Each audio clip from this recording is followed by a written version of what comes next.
Hello everyone. I've got a really interesting study today about how analytical thinking affects religious beliefs. This was coming out of the University of British Columbia by a grad student named Will Gervais. It's built off work by Joshua Green, among others, from Harvard. And what this basically did was look at the difference between intuitive thinking and analytical thinking, and how analytical thinking will discourage religious beliefs. That is to say, someone who is engaged in analytical thinking is less likely to espouse religious beliefs. A good way of explaining the difference between intuitive and analytical thinking is that intuitive thinking is sort of using these things called heuristics, which are mental shortcuts, which will let you make very fast judgments based on limited information. For instance, if you're sitting indoors and someone walks in and they're soaking wet, you might assume it's raining outside.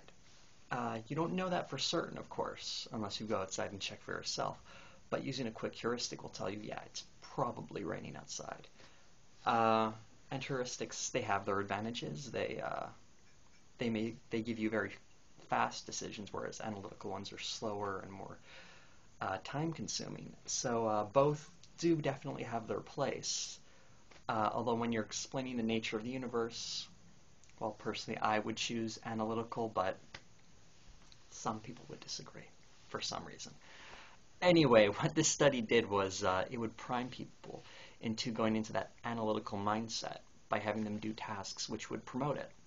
So one of the tasks were engaging in these word puzzles, where words like analyze and critical and words like that, basically, which would prime someone to think analytically compared to other words, just like random words like plain or something, which would not promote any sort of thinking, really. So it'd be even split between the other ones, or depending on whatever that person generally uses, actually. Another task would have people reading very fine print, which has been shown to enhance analytical thinking. And what he found was that, what Gervais found was that people who were primed to into that analytical mindset were less likely to endorse religious beliefs. So it shows that these religious beliefs that people might assume they genuinely believe in are less likely to believe in them when they're engaged in more analytical thought processes.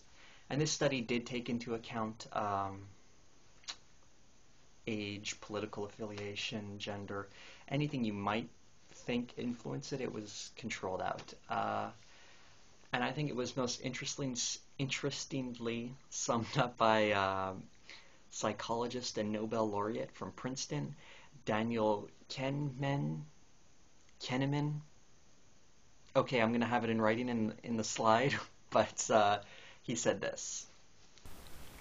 It's very difficult to distinguish between what a person believes and what they say they believe. All they have shown, and all that can be shown, is that when you're thinking more critically, you reject statements that otherwise you would endorse. It tells you that there are some religious beliefs people hold that, if they were thinking more critically, they themselves would not endorse. So what I found most interesting about this study is that it really highlights how people don't necessarily believe what they say they believe when you force them to think about it a little more or engage in a little more critical thinking. So, I mean, this makes perfect sense when you think about it. If you ask someone, for instance, who might be Christian, whether or not they believe in the Bible, they'll say, yes, of course.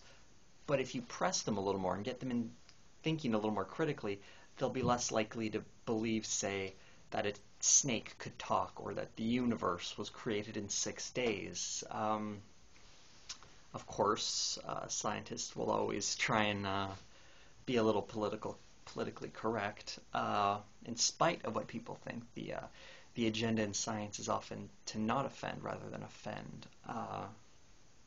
And even some psychologists, when commenting on this study, were a little more reserved in their judgments.